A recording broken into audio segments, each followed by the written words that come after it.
stuck out to you about the novel? In the novel, which is different than the show as well, but in the novel, it's not really a slasher. It is they hit a kid and they drive away. And the brother of that kid infiltrates their lives. He starts dating one of them.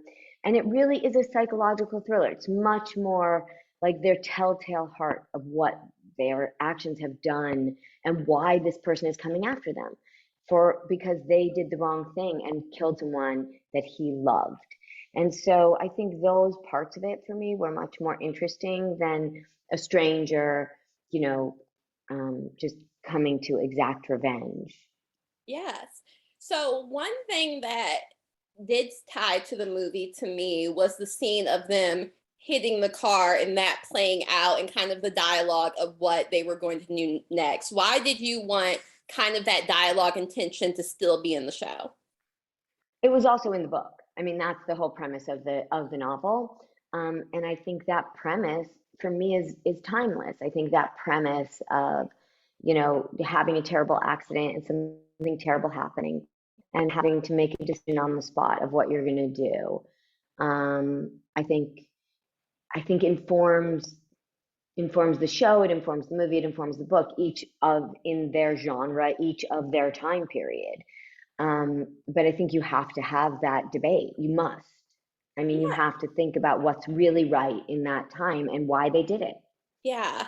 Speaking of debates, we find out that Allison sees her sister and doesn't stop when she could have, despite what she said, at least how I interpreted it, that she kind of pushes forward purposely.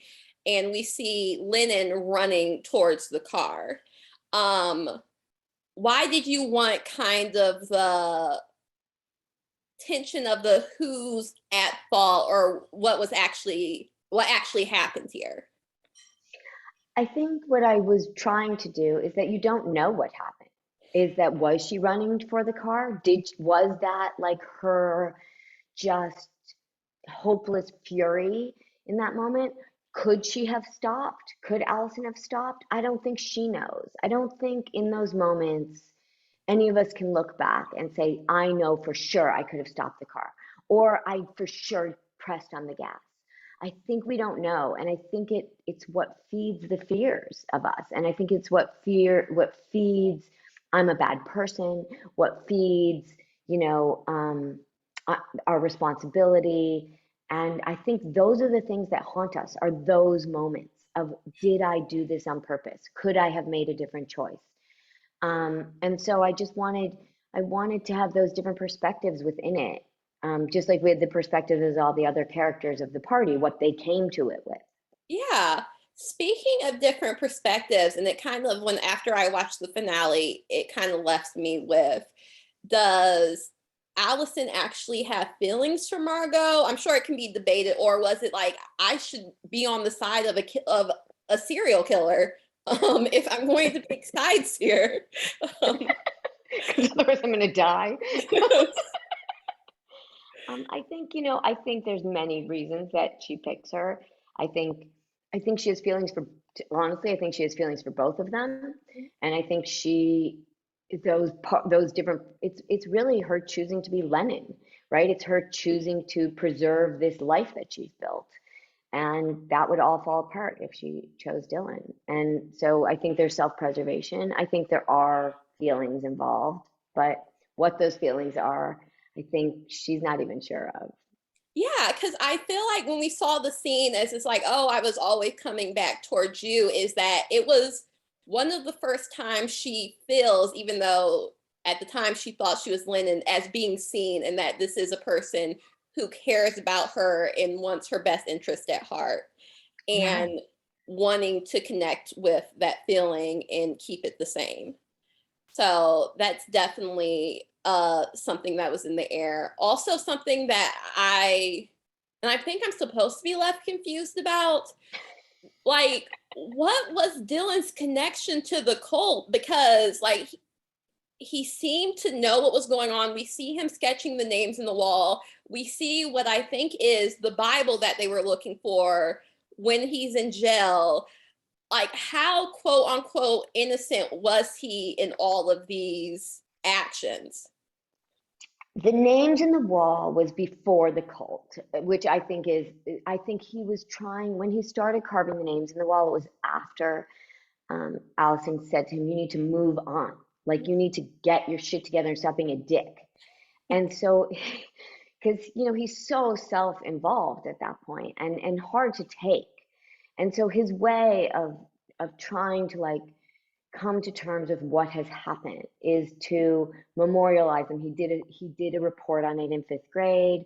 So he knew, I mean, we find that out in the pilot. So he knew some things about it.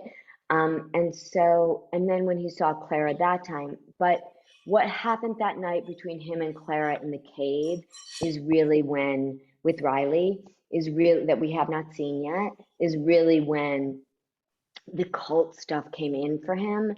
And then he started to turn to it as a way of having faith, as a way of moving forward, as a way until until Allison just like pulled the rug out from under him. And I think that he went, deeper at that point. But it's a belief system. Is it better or worse than any other belief system? I guess we would have to go into it to see in future seasons. For sure. And I talked to Ezekiel earlier in the series, and we were talking about that. I Know What You Did Last Summer, and also it's in the book and it's in the movie that a lot of horror movies and like thrillers are always by like a beach town. Why do you think that is kind of and not an essential part, but a bit of a element that is often featured in horror? It's interesting. I think there's like one road in and one road out of a lot of those towns. And so the only way to escape is danger, is water, is the unknown. And they feel small. They feel very like they're paradise. Everyone wants to go vacation there. And at the same time, um, there's a small townness of it and a way that there's no real escape. And the easy way to kind of destroy evidence and bodies, because there's always time. There's always the time. Yes. We also talked about, and it's kind of, you see it in horror movies, not often, but sometimes, the element of identical twins. And even I myself, there's something just kind of eerie about identical twins. Like, why did you want that a part of the story? I feel like it was a really literal way of telling a story about identity, of who we want to be and of who these kids want to be. And there's no good twin or bad twin in this. They're both, they're both pretty messed up. But I think that it was a way of being able to look at what they're all kind of struggling with. Who do they want to be? Who do they think they are? Who they're presenting to be versus who they are deep inside. And those choices that everyone has to make at that age. You go to college, you come back, you're reinvented. You know different things. You don't want to be friends with those friends. You don't want to be seen the same way. I think we have all those times in our lives, especially right when you're graduating from high school, that's what we're all doing. And so I thought it was a really good way of being able to tell that story. And, Dead Ringers, like, that's a haunting, that movie sticks with me. I'm interested to see what they do with this new version. But I think there's a lot of, the twins I interviewed writers who were identical twins that are a writing team. And it was too much for me. It's definitely a very unknown or unexplainable connection and phenomenon, if you think about it, with identical twins. So it's definitely, it could be, I can see why it's a key part of horror. As someone who actually went to the University of Michigan for undergrad, I don't know if that was like a purposeful choice, but why was that the school that Lennon went to? I grew up in Michigan. Oh, where did you grow up in Michigan? I grew up in Birmingham. I in grew the up in suburbs of Detroit. I grew up in Southfield. My dad's a periodontist in Southfield, Oh, like 12, like 12 Mile and Telegraph. oh my gosh, I went to Southfield Lathrop that was on 12. So, I okay. know Southfield Lathrop. We Yes. played So, them in hockey. yes. And my brother played hockey for Southfield School. That's so crazy. So I really was just like, obviously Ann Arbor is the complete opposite of Hawaii. So even when I was watching it, I was just like, hi, Michigan. Like, it's a good school, but I think it's interesting that you have that connection. And I think that's super cool. But how was it like shooting in Hawaii?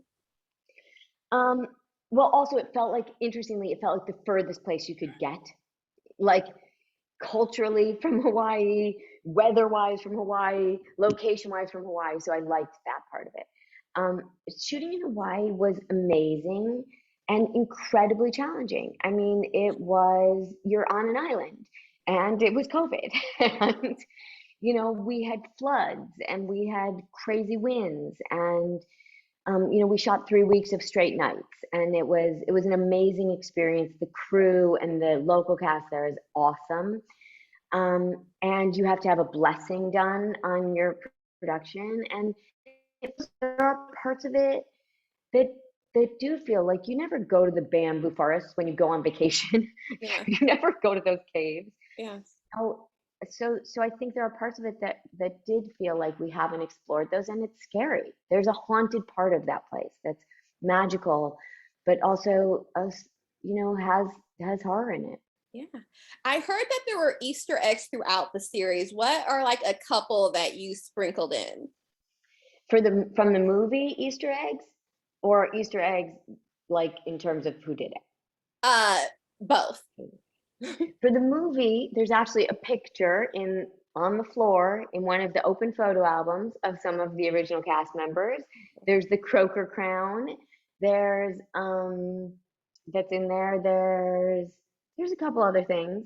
I'm but yes, there are definitely some photos. There's the Croker crown. There's the mannequin under the tarp. That's from the movie. There's the noise in the trunk that was the crabs in the movie. Yeah. And what would you like to see in a potential season 2? Because Riley may or may not be alive. Um, what would you like to? Would you Yeah, like to explore the history of the cult more? yeah. What would you like to see? Yeah, I'd like to see what the hell Allison and Margot's relationship is going to be, and how they're both going to survive that one, Yeah. because they both feel pretty dangerous. Yeah. And I think I also would like to see, yes, the cult origin story, and what the cult belief system is, what happened in the cave that night, and what they did to Riley that may or may not have her be alive, as well as what happened in the 90s when Bruce was in that cult and what they really did. Did those people kill themselves? What happened? Yeah. And one more quick question. Which do you think it was like the most gory murder on the show? Well, Johnny probably is the most gory. I don't know. Do you think Johnny or Courtney? Courtney. That was like, and maybe Riley would be second because then she's just walking around without an arm for quite some time. But I would say Courtney, I was really like, what the F? Because since it was a series, I'm like, people are gonna die, but like insignificant people. But when Johnny died, I was like, oh, okay, anyone. But when Courtney died, I was just like, it just seemed more, I won't say intentional, but it just seemed way Yeah, darker that you're like setting up a trap for someone that really has nothing to do with this. So I yeah. know. Yeah, Awesome. but she was dangerous because she loved her daughter and she Yeah. cared. Yeah. Yeah. I like when that happened, I was like, oh, okay, this is what we're doing on streaming these days. Um, but I really appreciate another Michigan girl taking out the time to talk to me, and I'm super excited for your next projects and hopefully a season 2. So best Thank of you. luck, and you have a great press day. And you too, from Southfield. I love it. Awesome. All right. Thank you. You have a good one. Okay, Okay. bye.